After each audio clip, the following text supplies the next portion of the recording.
So hey guys, welcome back. This is Anmol Shukla and a very warm welcome to my YouTube channel History with me. आज के इस lecture में हम बात करने जा रहे हैं बैरियर्स ऑफ कम्युनिकेशन की। ये जो कम्युनिकेशन प्रोसेस है जहाँ पर डेफिनेटली एक सेंडर होता है जो कि एक मैसेज इनकोड करता है, रिसीवर उस मैसेज को रिसीव करता है, किसी चैनल के थ्रू, वेरियस चैनल्स के थ्रू ये मैसेज जो है कहीं ना कहीं ट्रांसमिट किया जाता है by the sender and once the receiver receives that message वो डिकोड करता है और कहीं ना कहीं फीडबैक देता है whether he is able to understand that particular message और नॉट। वो बताता है सेंडर को। इस तरीके से ये कम्युनिकेशन जो का प्रोसेस जो है वो होता है। और कम्युनिकेशन प्रोसेस एग्जैक्टली किस तरीके से काम करता है will talk about it in the next video. We will also talk about communication models for the next video. फिलहाल हम समझते हैं कि क्या क्या बैरियर्स हो सकते हैं, क्या क्या ऐसे फैक्टर्स हो सकते हैं जो कहीं ना कहीं इंटरफेयर करते हैं between the speaker and the audience, और we can say the one who is sending the message और the one who is receiving the message. कई तरीके के ऐसे फैक्टर्स हो सकते हैं वो जो कि एक्ट करते हैं as a barrier. Will talk about it in this video, barriers of communication. Let's start, but before that if you're new to the channel, subscribe and hit the bell icon to get the daily updates and notification. Also, if you haven't joined my Telegram group yet, join it. Link is in the description box. Also, I'm working really hard for you. Trust me, guys. ज़्यादा से ज़्यादा playlist और ज़्यादा से ज़्यादा videos लाने की कोशिश कर रहा हूँ। मेरे से आपकी मोटिवेशन मुझे चाहिए बस। So please keep motivating me और कमेंट करते रहिए वीडियोस में। और जिस तरीके से आप सपोर्ट कर रहे हैं इस तरीके का सपोर्ट जो है वो लगातार देते रहिए। अपने दोस्तों के साथ शेयर कीजिए। आई एम नॉट सेइंग हर दोस्त के साथ शेयर कीजिए, बट अपने बेस्ट फ्रेंड के साथ आप शेयर कर सकते हैं। शुरू करते हैं barriers of communication. Now the very first barrier that we are gonna talk about is physical barrier. Now if something acts as a barrier between the sender and the receiver, or basically in the communication process, and is of physical nature, then it is included in physical barriers. Now there are so many aspects of physical barrier. The one we are going to talk about here are the important ones. So noise की हम बात करते हैं। भाई noise वैसे आपके दिमाग में आता है तो हम क्या समझते हैं उसे? शोरगुल। इंसानों का शोर हो सकता है, लोगों का इंसानों का एक ही बात है। मशीन्स का शोर हो सकता है, तो व्हीकल्स का शोर हो सकता है। तो दैट्स समथिंग जो कि हमारे दिमाग में आता है when we talk about noise. But in communication noise को अगर डिफाइन करें तो बहुत ही सिंपल तरीके से मैं डिफाइन करूंगा नॉइस को। एनीथिंग, और we can say anything which acts as an obstacle between the sender and the receiver, information को पहुंचाने में if something acts as an obstacle between the sender and the receiver, or we can say the speaker and the audience, so that acts as a noise there. Or we can say anything that interferes between the speaker and the audience acts as a noise.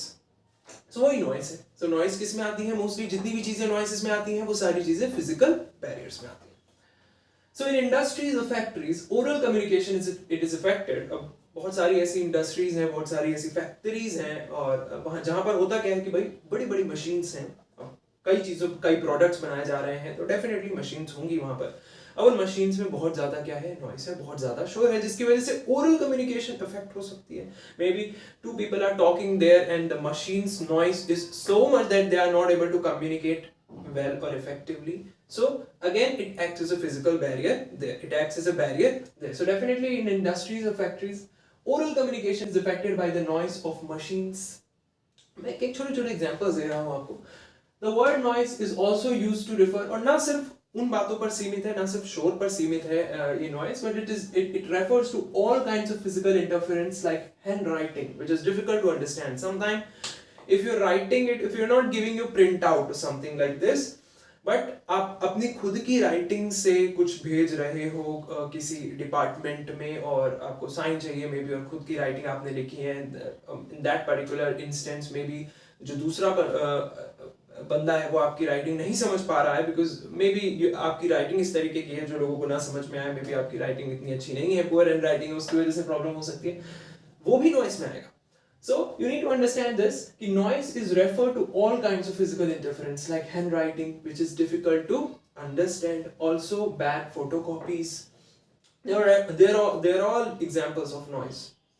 Network issue in phone calls when two people are talking at that time, कई बार network issues arise होते हैं. People working in different shifts. अब ये बहुत ही common problem है that organizations are facing in today's world कि भाई shifts जो है अलग-अलग, maybe आप अगर खासकर अगर MNC कंपनी है, मल्टीनेशनल कंपनी है, we have different departments in the company, और कई बार according to the project demand और कई सारी चीजें होती हैं, आप किस कंट्री के लिए काम कर रहे हो, डिफरेंट शिफ्ट्स होती है, maybe you are working in UK shifts, maybe you are working in US shift, so you know उसके हिसाब से फ्लेक्सिबल टाइमिंग होती है शिफ्ट्स की, morning night and different. But what if you're working in US shift and you want to contact with someone who is in UK shift? तो वहाँ पर problem arise होगी, because there are some instances जहाँ पर ज़रूरत पड़ती है दूसरे department की team की, but at that time you can't do it because you know that person is maybe sleeping or doing some work, or so people working in different shifts, उसकी वजह से भी communication barrier definitely arise होता है. Poor sitting arrangement, इस पर बहुत ज़्यादा ध्यान दिया जाता है, कोशिश की जाती है कि same project के same department के लोग एक ही लाइन में या एक ही अरेंजमेंट में उनको बैठाया जाए और वो अपने ऑफिशियल काम करें. ऑर्गेनाइजेशन पर इस बात पर ध्यान दिया जाता है कि सिटिंग अरेंजमेंट बेस्ट हो, ताकि कम्युनिकेशन गैप जो है वो क्रिएट ना हो. So definitely poor sitting arrangement is going to be a physical barrier also. So I hope you got an idea about physical barrier. Let's talk about semantic barrier now. Now basically semantic barrier, जहाँ पर जिसको हम linguistic barrier भी कहते हैं, language की वजह से जो बैरियर अराइज होता है. कई बार एक ही शब्द की कई सारी मीनिंग होती है, जिसकी वजह से प्रॉब्लम होती है टू द रिसीवर. सेंडर ने तो भेज दिया भाई अपनी अंडरस्टैंडिंग के हिसाब से, मे बी रिसीवर जो है वो उस वर्ड की कई डिफरेंट मीनिंग्स जानता है, तो उसको समझ में नहीं आ रहा कि what sender wants to say और convey. So that definitely acts as a barrier. Semantic barrier ही कहेंगे इसको. So basically misunderstanding of words की वजह से जो बैरियर अराइज होता है, बस इतना याद रखो, मिसअंडरस्टैंडिंग ऑफ वर्ड्स की वजह से,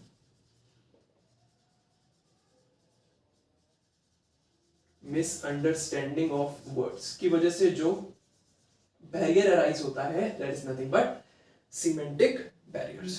सो semantic barriers arises when there is misunderstanding between the sender and the receiver due to the different meanings of words used in the communication. Definitely जैसे run है, run word के different meanings हो सकती है, especially जब official काम के लिए आप run word का use कर रहे हो, different meanings उस word की हो सकती है. So that again receiver को समझने में problem हो सकती है. Again semantic barrier में वर्ड्स की अगर हम बात करें तो उसमें ग्रामेटिकल सेंटेंस की भी हम बात कर सकते हैं कि भाई ग्रामेटिकल मिस्टेक्स अगर सेंडर कर रहा है तो उसको समझने में रिसीवर के लिए मुश्किल हो सकती है. So that definitely creates a barrier also. So अगर बैरियर कहीं ना कहीं वर्ड सेंटेंसेस इस तरीके से लैंग्वेज की वजह से अराइज हो रहे हैं, सो वो सीमेंटिक बैरियर में आते हैं. Basically a single word sometimes have multiple meanings, just now I told you. So that becomes a linguistic barrier for the receiver of the message. So now let's talk about the third type of barrier, that is socio-psychological barrier. अब socio-psychological barriers में कई तरीके के barriers हो सकते हैं. Emotional barriers हो सकते हैं, perception वाले barriers हो सकते हैं, perceptive barriers हो सकते हैं, attitude barriers हो सकते हैं. Let's talk about attitude barriers first. अब हर individual अपने आप में अलग है in this world, in this universe we can say. So सबके अपने अपने nature हैं, सबके अपने अपने attitude है. सिंस सबकी अपनी अपनी पर्सनैलिटी है तो सबके अपने अपने एटीट्यूड होंगे. कुछ लोग इंट्रोवर्ट होते हैं जो अपने आप में ही रहते हैं, ज़्यादा अपने आप को ओपन करने की कोशिश नहीं करते इन फ्रंट ऑफ एवरीवन, ज़्यादा कनेक्ट नहीं कर पाते लोगों से. They try to be themselves mostly, introverts जो होते हैं. So every individual is unique in one way or another. Some individuals are introvert, जैसा कि मैंने कहा, ज़्यादा social नहीं हो पाते हैं, लोगों से घुलना मिलना उनको नहीं समझ में आता है इतना, वो नहीं कर पाते हैं ऐसे. But some are extrovert, जो कि लोगों से घुलना मिलना जानते हैं, जो कि जानते हैं लोगों से किस तरीके से बातचीत करनी है, और बहुत जल्दी लोगों से अपना एक तरीके का रिलेशन बना लेते हैं, दोस्ती कर लेते हैं, even when the person in front of them is stranger, newbie. So basically we have different types of attitudes according to the personality we have, and sometimes that also acts as a barrier in communication and affect it in many ways. Definitely ये barrier की तरह काम करता है. अब कई बार ऐसा होता है कि भाई मैनेजर एट द टाइम, मान लो आप नए कंपनी में आए हो, manager is giving you some kind of training related to the work that you are going to do in the company in the future. So अब जब तक वो जानेगा नहीं कि हु यू आर, तब तक वो उतनी अच्छी तरीके से आपको ट्रेनिंग नहीं दे सकता है. मे बी उसने आपको कुछ बताया और आप क्योंकि थोड़े इंट्रोवर्ट और थोड़े शाई टाइप के पर्सन हो, तो आपने उस टाइम तो कह दिया कि हाँ मुझे समझ में आ रहा है, बट डीप डाउन आप जानते थे कि आपको समझ में नहीं आ रहा है. So that creates a problem, that creates a gap. अब मैनेजर को लगेगा कि भाई आपको समझ में आ गया, लेकिन आपको तो डीप डाउन समझ में आया ही नहीं है. तो कल को जाके ऑर्गेनाइजेशन में ही आपको प्रॉब्लम होने वाली है, और एज ए ऑर्गेनाइजेशन को भी एज ए होल प्रॉब्लम होगी उसकी वजह से, क्योंकि at the end of the day you are working for the organisation. So definitely it creates a gap. मैंने तो जस्ट एक इंस्टेंस का एग्जांपल दिया, ऐसे बहुत तरीके के एग्जांपल्स हो सकते हैं, और आप खुद सोच सकते हो कि कितने तरीके के एग्जांपल्स हो सकते हैं. अब ज्यादा एक्सट्रोवर्ट होना भी कोई अच्छी बात नहीं है, क्योंकि ज्यादा एक्सट्रोवर्ट हो गए, मान लो आप किसी को, you start judging another people and you start spreading rumours about another people, that again becomes a problem in the communication, and it creates a gap sometimes and acts as a barrier. So ये attitude barrier हो सकता है. But certain traits like shyness, anger, social anxiety, that can be removed, or we can say at least mitigated, कम किया जा सकता है through proper trainings and courses. तो ऐसी trainings और courses organizations में कराई जा रही हैं, जो अच्छी companies हैं, MNCs हैं, वो कोशिश करती है कि इस तरीके से कहीं ना कहीं इंडिविजुअल को कॉन्फिडेंट किया जा सके, और उसको उसके अंदर ये चीज लाई जा सके कि we are making you feel important and you can work in our work environment, और you can do the best you can here. So इस तरीके के ट्रेनिंग्स एंड कोर्सेज डेफिनेटली कई कंपनीज ऑर्गेनाइज करती हैं. So that's what attitude barrier is. Let's talk about the next kind of barrier, which is emotional barrier. तो अगला जो socio psychological barrier है वो है इमोशंस. अब सिर्फ बिजनेस में ही नहीं, ऑर्गेनाइजेशन के पॉइंट ऑफ व्यू से ही अगर हम ना देखें, और इमोशन को अगर रियल लाइफ में उठा के भी देखें, so you all can relate to me with this कि भाई आज की टाइम पे हम कहीं ना कहीं एक क्राइसिस जो है वो फेस कर रहे हैं, दैट इज इमोशंस का crisis. We are too emotional. We started getting attached with everything and everyone so easily that after that एक ही चीज होती है जिसकी वजह से हम हर्ट होते हैं, कि कहीं ना कहीं वो इमोशंस ही हमें हर्ट कर रहे होते हैं.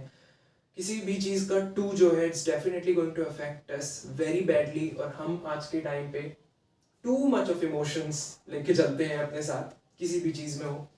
चाहे वो दोस्ती कर ली तो बहुत ज़्यादा कर ली, इसकी वजह से इमोशनली वीक हो गए, क्योंकि definitely when you are going to expect too much, at the result of which you are going to get hurt also, और वो चीज़ आपको इमोशनली वीक कर देती है. फिर आप किसी जॉब में गए, that definitely going to affect your job also, because अगर आप इमोशनली स्ट्रांग होते कहीं ना कहीं तो आप बेटर काम कर पाते. डेफिनेटली हम इस बात से रिलेट कर पाएंगे कि we all are emotionally weak at some point of time in circumstances, और ये एक ऐसी चीज़ है जिस पर हमें काम करना होता है कि हमें इमोशनली अपने आप को मैच्योर करना होगा. We have to think about few things less. We have to care less. So I know मैं किसी और मोड पे चला जाता हूँ, but it's very important कि एटलीस्ट हम इन चीज़ों की बात तो करें, जिससे कि लोगों को लगे कि हाँ रिलेट कर सकते हैं, that person is also facing that. So we all are facing this, कि we are too emotional with something.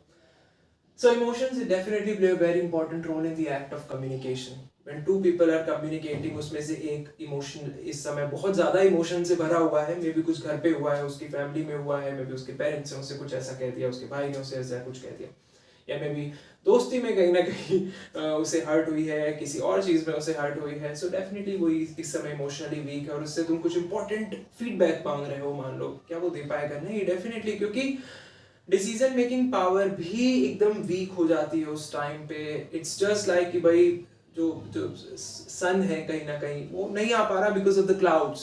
अभी क्लैरिटी जो है वो तब तक नहीं आएगी जब तक दिमाग में वो जो ब्लरीनेस है इमोशंस की, वो कहीं ना कहीं कम नहीं हो जाती, और वो शिफ्ट नहीं हो जाती एक पार्ट पे जाके कि भाई ज़रूरत होगी तब इमोशंस को लाएंगे, अभी ज़रूरत नहीं है. But right now it is all over the place, तो वो हर चीज़ में प्रॉब्लम दे रही है.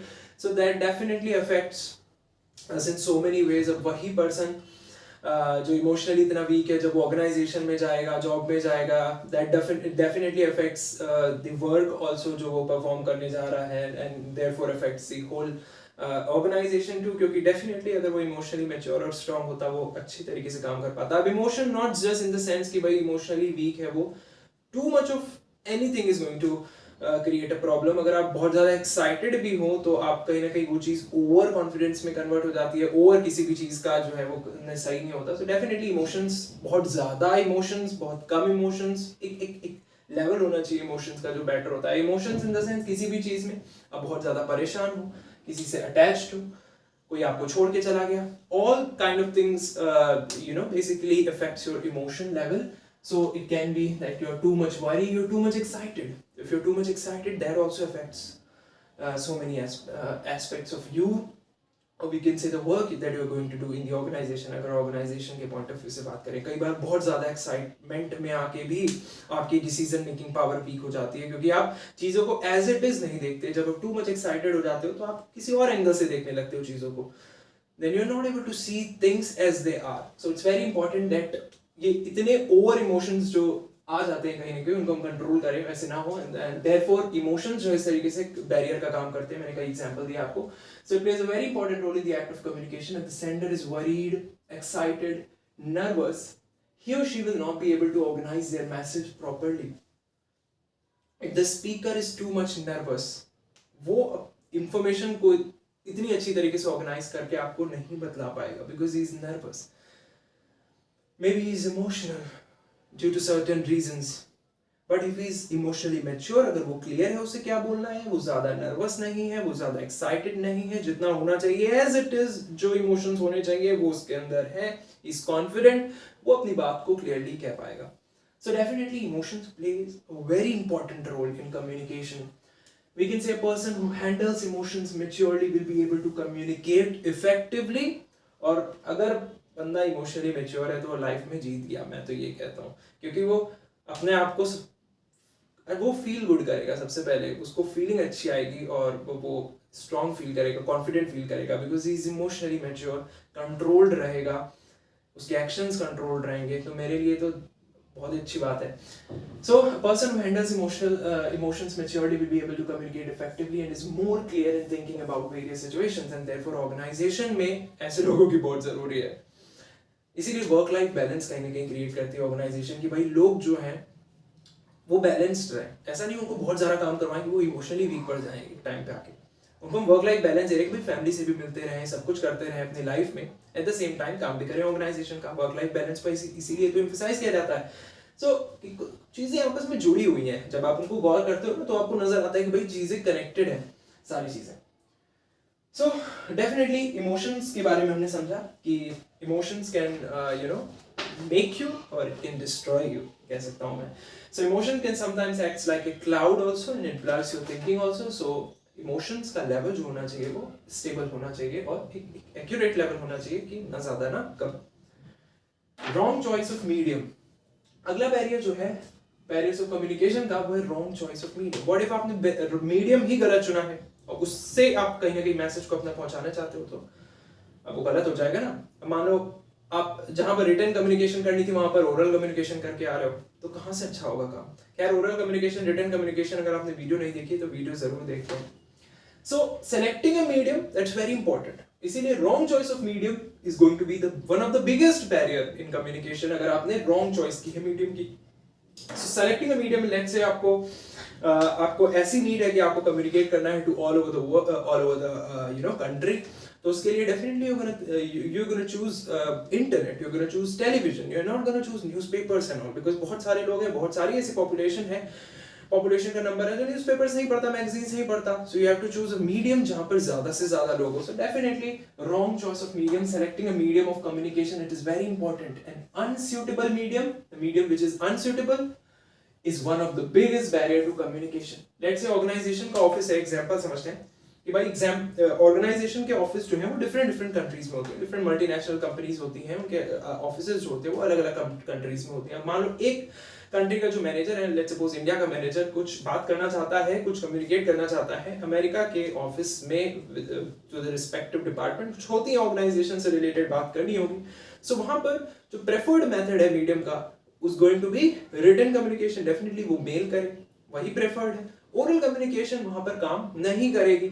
सो मीडियम चूज करना जरूरी होता है, बिकॉज डेफिनेटली जब यहाँ का मैनेजर वहाँ के रिस्पेक्टिव डिपार्टमेंट की टीम से कुछ बात करना चाहता है तो it may involve some confidential information, also important information also जो कि लीक हो सकती है. तो कांट चूज मोबाइल फोन्स और any online platform, social media platform method for that. You have to choose something specific, and इसीलिए mail is going to be the preferred option here. So wrong choice of medium आपको नहीं करनी है, अगर करी है आपने so it's going to be a big one of the biggest barrier in communication. So I hope you got an idea about barriers of communication, various barriers of communication. In the next video we're going to talk about models of communication, also the process of communication, कि भाई communication किस तरीके से काम करता है, but in the next video. So till then, take care.